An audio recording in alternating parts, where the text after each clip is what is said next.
Hello citizens, Councillor Gian-Carlo Carra here, Ward 9 TV Light.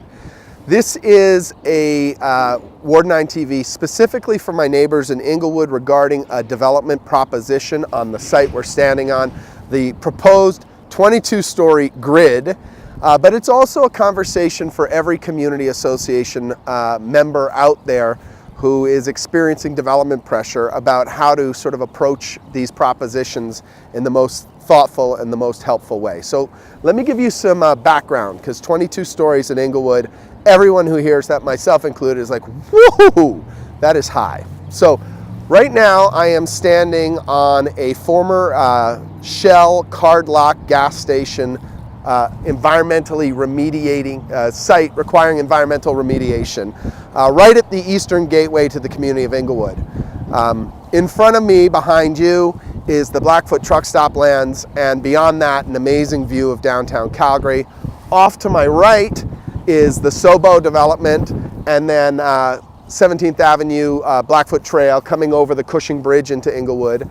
And in the immediate foreground, the construction zone where the Southeast 17 bus rapid transit bridge is being built. Now, you will recall, in addition to and in conjunction with the amazing reinvestment we're about to make on Inglewood's Main Street, we are well into construction on an amazing piece of reinvestment on International Avenue, 17th Avenue Southeast's amazing Main Street. That's $100 million. And last July, not this past July, but the July before that, with federal funds, we were able to take another $80 million and connect the work we were doing up there to the work we're doing down here with this incredible transit bridge. And it comes down the escarpment, it spans the irrigation canal, it spans the Deerfoot, it spans the Bow River, and it comes in right along here by the ball diamonds, the former ball diamonds behind me, into the Blackfoot truck stop. Not only is that an amazing transit route that will carry buses out of traffic and eventually carry LRT spurring off the Green Line, but it's also going to be a high quality, amazing multi-use path. And for the first time ever, cyclists are going to be safely and conveniently, and walkers are going to be safely and conveniently and spectacularly connected from Inglewood up to the amazing communities of Greater Forest Lawn. This is work that we began advocating for in the community of Inglewood back in 2003-2004, and we've been advocating for the redevelopment of the Blackfoot truck stop lands since that time, arguing that what we have here is a hole in the middle of our community. Now, the deep history of these vacant lands at the eastern gateway to Calgary's inner city, the eastern gateway into the community of Inglewood, is the former employment zone, the employment center for the community of Inglewood. In these vacant lands that have a truck stop and some auto body dealerships and a lot of vacant lots and some gas stations, where the CP Rail main line swings up to Edmonton off of the Alyth Yards, and where the Blackfoot Trail sweeps through towards the south. This used to be where a huge number of Inglewoodonians were employed historically in steel foundries, in warehouses, in lumber yards, in market gardens, and people would walk to this central area to go to work.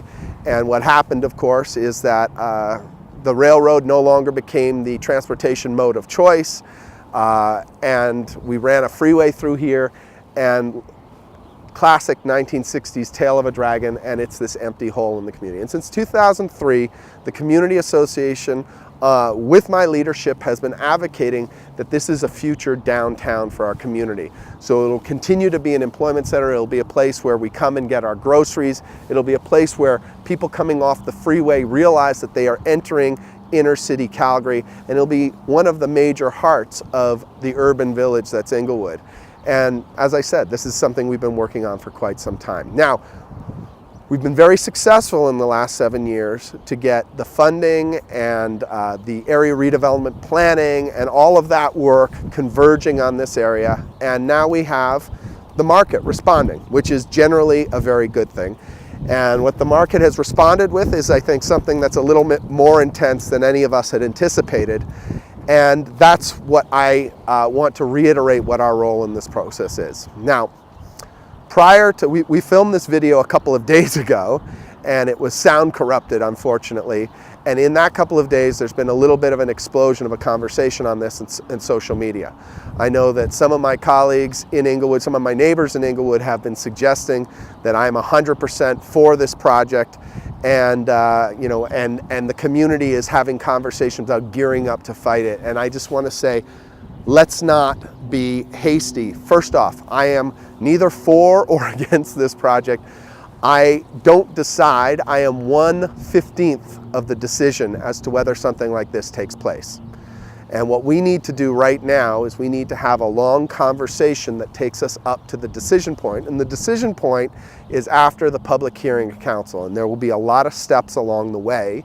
And at the end of all that process, at the end of consultation with the community, at the end of consultation with administration, at the end of Calgary Planning Commission weighing in, it will go to City Council with a recommendation of approval or rejection.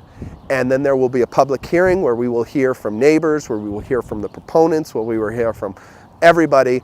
And at the end of that, at that point, I get to make a decision. I'm legally not able to make a decision until that point, and I will be 1 vote of 15. And obviously my advocacy for the area will help sort of shape council's response to this.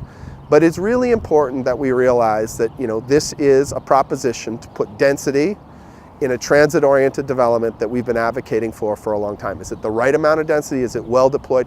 The current proposal does some very good things at the ground floor.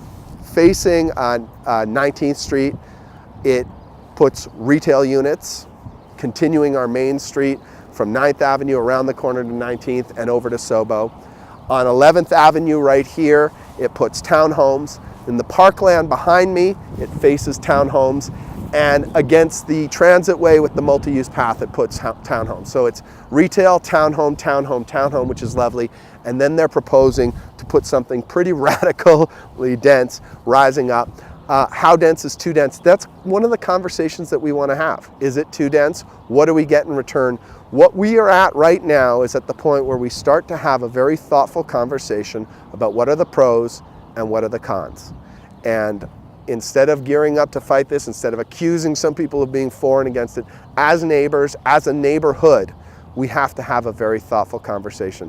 When I went to City Hall 7 years ago, it was to achieve everything we're in the process of achieving right now. And it was with the very clear understanding that as a community association, we have very little power, but we have a lot of influence if we come to the table very thoughtfully. And what I've seen over the last couple of years is a real devolution from that thoughtfulness that we had spent the 10 years prior to that developing. And I really want to encourage everyone to sit down, think about our best future as a community, think about everything that we've been working to achieve, where we're at in that process, and how to make sure that every project that comes to the table contributes to that best end. We're in the middle of a local area planning process. This is exactly the kinds of conversations we should be having right now. And what I want you to do is to challenge each other, to challenge me, and to very thoughtfully have a conversation about what are the pros, what are the cons, to help us shape the project that arises here to be the best project possible for our community, for the developers, and for the city writ large. Thank you so much. I'm looking forward to having this conversation with everyone. Councillor Gian-Carlo Carra, signing out.